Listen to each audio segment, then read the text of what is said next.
Hi friends, చూడండి ఏం వంటలో కానీ చెమటలు కారుతున్నాయి. చపాతి ఎండాకాలమైనా చపాతీలు తినాలి, ఏ కాలమైనా చపాతీలు తినాలి.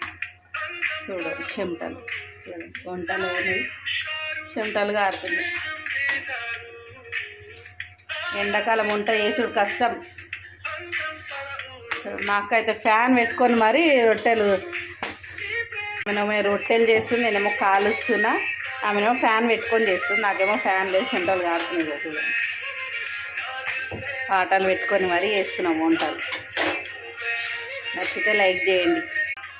అన్నం అయిపోయింది, సండే అయినా సరే కానీ ఇంకా చికెన్ వండుకోలే. పెసరపప్పు, టమాటా, చపాతి, చింతపండు నానబెట్టిన చింతపండు పల్లీల చట్నీ చేయాలి.